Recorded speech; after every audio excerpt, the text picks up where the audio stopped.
You're listening to Addressing Gettysburg. Hello, Patreon. I'm so excited for you to hear this that as I'm editing it, I'm actually not even in the studio. I'm at my home. But who cares? It doesn't matter. This episode, I recorded back in October of 2018. It was the 25th anniversary screening reunion thing for the movie Gettysburg. We watched the director's cut. And just to give you a little background of this interview you're about to hear, I had known Patrick Gorman for a number of years, and when I moved down here in June of 2018, I contacted him and I said, hey, I'm in Gettysburg. I'm working on this podcast that I'm putting together. If you ever get back this way, I'd love to interview you. And he said, well, funny you should mention that. I'm going to be there in October. I need to find a place, where I'm going to stay or whatever. And I said, don't worry about it. And I pulled some strings. I have a friend who has a farm, really nice farm. So I was like, I asked her if it would be okay if he stayed out there, because I think, he would like it. And he did. He loved the place. And she said, yes, that would be fun. So I got him a place to stay. And I said, I will also be your chauffeur, valet, whatever you need. I'll be there to get you there or help you while you're here the whole weekend. And he said, that's really nice of you. And he's like, so I'll make you my +1 when we go to the dinner at the Dobbin House. So it was a private dinner with Ron Maxwell and the cast that was there and their spouses or whoever they took. And it was awesome. It was me, my friend John, who actually I just met that night, and his dad. John kind of was instrumental in getting the whole event together anyway. We became friends there because we were kind of the only non-movie people in the room. But it was really awesome to hang out with all these people and meet these people and sit and talk with them. So that night I invited Brian Mallon, who played Hancock, and Bo Brinkman. I followed them outside when they went to have a cigarette break, and I said, listen, I'm doing this podcast at my friend's farm. I'm recording an interview with Patrick tomorrow at 11. I would love it if you guys would come out too, so that we can get as much of the cast together as we can. And Bo said, yeah, that sounds great. I'd love to do that. And then Brian said, what time is it? And I said 11, and he said, I got something to do. And so he didn't come. Anyway, so we had gotten together and we just sat down in my friend's summer kitchen. My friend's name is Tammy. I'd like to thank you, Tammy, for this. And had a really cool talk. Now, what you're about to hear is an hour with Bo Brinkman and Patrick Gorman. And we were talking about the making of the movie Gettysburg and Gods and Generals and their careers, et cetera, et cetera. Bo had to leave. And then after he left, we took a picture, and then we kept rolling. And Patrick and my friend Pete and I came back into the room, and Patrick said, well, are you done? Do you have any more questions? And so we sat down and did like another hour or so. That's going to be a separate upload. Here's our interview with Bo Brinkman and Patrick Gorman. It was the morning of the screening of the director's cut of the movie Gettysburg. And I hope you enjoy this. Hi, this is Bo Brinkman. I played Major Walter Taylor in the movie Gettysburg. Hello, folks. It's Patrick Gorman, also known as General Hood, from the film Gettysburg and Gods and Generals. And you're listening to Addressing Gettysburg. I'm glad you're listening. Thank you. Intro after we're done. Okay. It'll be like, hey, but yeah, go ahead. So, the extended version has more of you talking with Lee, I think, is probably the longest scene that it's got with you, right? I don't remember anymore, but it's like in filmmaking, the movie you shoot is not the movie you wrote, and the movie that you shot is not the movie that you edit. Right. When I got the script, my role was a lot bigger. It was really big. By the time I got to Gettysburg, they'd already cut a lot of stuff because I think the suits were saying, hey, it's a huge script here. Mm-hmm. And then, of course, by the time we shot everything, I think Ron had a 6-hour movie. So, And so they were like, we can't do this. We have to. So they had to cut it down again. So. And so And that happens. That's normal for a film. Yeah. Oh yeah. It really is. No matter how long the film is, that's normal. Right. It's Yeah. normal. It's like you never shoot the movie you write. You mentioned your character for the people listening. You played Major Taylor, Walter Taylor. And there would be, I would imagine, a lot of scenes with him because Lee didn't have a very large staff. He had a few guys, like maybe a dozen at the most, I think. Well, I mean, in the film, it was like me and two guys. Tim Ruddy, who was played Marshall. Right. Yeah. Yeah. But I think he had a couple of other ones, but not a lot. Meade, on the other hand, had like an army of his own as his staff, Right. But it's the U.S. Army for you. Right? yeah. So it makes sense that there would be more scenes with you in there for that. Now, so we're here with Patrick Gorman and Bo Brinkman. Bo, we're talking about And that dog. and that There's a pain in the ass dog dog barking outside. We can go and send a courier out to Just shoot give the it. dog or something. Yeah. No, we love dogs. We do love dogs. They're sweet except for when they dogs. bark in the middle of a podcast. But anyway, how did you get the role for Taylor? Well, actually, I was at Cannes Film Festival, and I met Ron Maxwell at Cannes, and I was at the Carlton, and I had a little run-in with some British guy that was sitting on my rented Porsche, and so he was laughing about it because we were like kind of fighting over. He was standing on the other side of the fence, this little gate, and we were at a table, and so he was laughing about me being kind of a redneck towards this guy. And then he waved me over the table and he said, you remind me of an actor that I had in my movie, Dennis Quaid, in The Night the Lights Went Out in Georgia. And I went, oh my God, I remember that movie. I love that film. And, and actually Dennis Quaid is my cousin. Right. He goes, the similarity is amazing. So he said, sit down. So we started talking.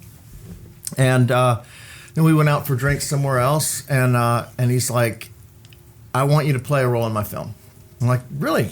Yeah, give me a script. You hear that all the time. Yeah. Right? And I read the script. I'm like, wow, I really want to be a part of this. And we both lived in New York City at the time. And so originally I really wanted to play Stephen Lang's role. Pickett. And he was agreeable to that. And then when we got close to production, he called me and he said, you know what, I think Walter Taylor really fits you well. And I'm like, yeah, you're right. He does. I like that role too. I said, I just have to play the South, anything on the South side. Because you're from Texas. I'm from Texas, Right. and my family would never forgive me for playing on the other side. Yeah. But, Damn yeah. and so, yeah, and then, when I met, I already knew Stephen Lang. And when he told me that Stephen Lang was going to play the role, I was like, absolutely, hands down, he's perfect. Yeah.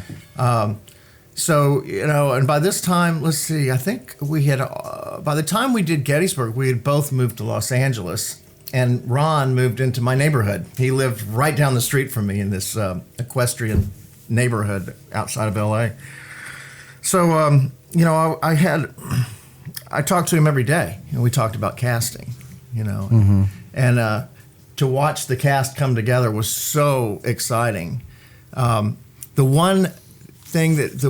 biggest problem I had with the casting, believe it or not, now I don't mind saying this because I love the guy, but it was I just lost his name. Jeff Daniels. Okay. And I'd only known Jeff to do like comedies and stuff like that, and he said TNT, or I don't know who it was, the studio wants Jeff Daniels to play Chamberlain, and I'm like, oh my God, I think that would be a huge mistake, Really? Yeah, and because you knew him from Dumb and Dumber and things like. Was he? well, No, Dumb but and that Dumber was later, wasn't after. it? Yeah, that was after. But so what comedies was he in before Gettysburg? well, he was. What I remembered him from was this movie that he did with Woody Allen? was it? No, it was before. Was it Woody Allen movie before then? I think I can't remember. That's how I remember him. I remember him in Something Wild. Yes, Okay. Yeah. That's before And he my was this time. dweebish guy.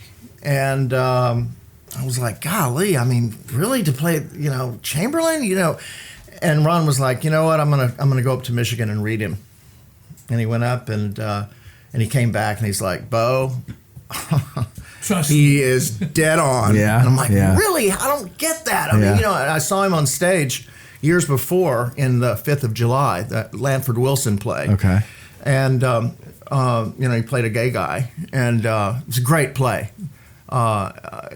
Jeff had a lifelong relationship with Lanford Wilson.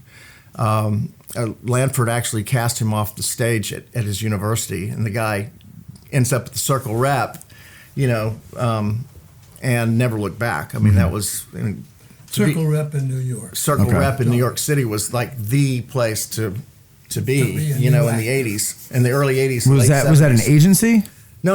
It was a theater company. Oh, a theater company. That okay. Lanford Wilson was artistic director of. I believe it was Lanford, or he was the playwright in residence there. Yeah. And at the time, Lanford Wilson was the hot playwright during that time.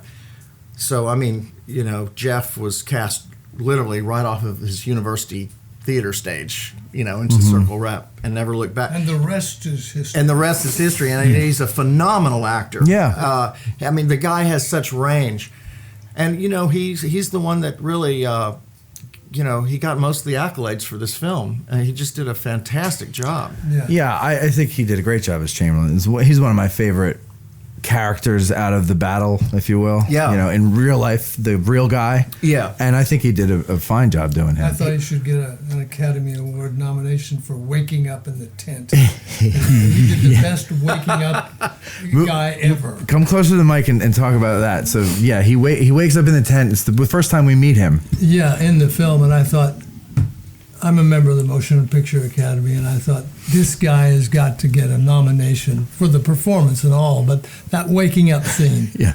I remember first time seeing it, I said, that's perfect. That's the way we wake up Yeah. sometimes. He just that's a minor thing. No, You but give it- a guy an Academy Award for When I first saw that movie, I was in high school, and it was in military history class, and our teacher was a reenactor in the movie, and so he would pause it every time he was in the shot, right? Yeah. So it took us about 6 weeks to watch a 4-hour movie because of all that. or one scene. Come on. But so we watched it, and I remembered thinking kind of the same thing at 17 years old. It's like that's exactly how I wake up. It was you're right, and I'm not just saying this because you just said this. I do remember thinking, and every time I've watched it since then, that is the best way to wake up in a movie. Like Yeah. He was wonderful Yeah. in that role. now, so both of you guys play Confederates. Yes. And I did invite Brian Mallon last night so that we'd have a somewhat balanced ticket here, but he said he had something to do. So, I love the story about how you got the role of General Hood. So would you tell us that story? Well, yes, I was going through, I started out as an actor, as I told you, at the age of 4. Not as a pro, but I did. Anyway, Geppetto, you were Geppetto. I was Geppetto in a children's production of Pinocchio at the age of 4, standing on stage, and we had dialogue. We did the whole thing in a brief version. We was singing, dancing, tap dancing, and we had music and in a big theater. And I remember standing on stage and the lights hitting me in the eyes, and I couldn't see the audience, but I could tell that they were waiting for me to do something. And that's really when I knew I wanted to be an actor. Anyway, power. So, what was the question? We're talking about How you got the role. yes, how I got the role. The story of how you got the role. I was going through a very bad time as an actor. I hadn't worked for like a year. And my wife of the time says, you're just not getting out there enough, and your agent's not. You got to do something. So that morning, I opened the trade pages, and there was a picture of Robert Duvall, and he's going to do this film called Killer Angels about the Civil War. And I said, an expletive, and said, there's got to be something for me in that. I said, Hello, Getty's Nerds. It's Matt, and I hope you enjoyed that preview of our premium content that can now be found over at patreon.com. I just want to let you know that Addressing Gettysburg will always have free content for you to listen to in the forms of our narrative episodes like Antietam to Chancellorsville and the upcoming episode entitled Invasion, June 1863, appendix episodes, and our wildly popular Ask a Gettysburg Guide episodes. But episodes like Antietam to Chancellorsville take months to produce, as things are now. I hear from people almost every day asking how long until the next episode is finished. And the answer is, when I have the time, I can do it. Your support at Patreon can cut down the time it takes to produce an episode by months. Maybe you don't care about that. Maybe the Ask a Gettysburg Guide episodes are what you like, but they leave you wanting to learn more. Well, fear not. More is what Patreon is all about. Patrons receive access to new premium episodes each week. These episodes are straight interviews or discussions with licensed battlefield guides, rangers, local historians, academics, authors, public historians, people from the Gettysburg community who do impressive things, and frankly, just about anyone who can talk on a subject related to Gettysburg. I want to make sure that the interest you already have in Gettysburg is enriched with our premium content. Your support means the world to me, because that means it will be easier to produce content that will bring Gettysburg to more people and, hopefully, more people to Gettysburg. And the podcast episodes are just the beginning. So please go to patreon.com/addressinggettysburg. That's patreon.com/addressinggettysburg and become a patron. I thank you in advance.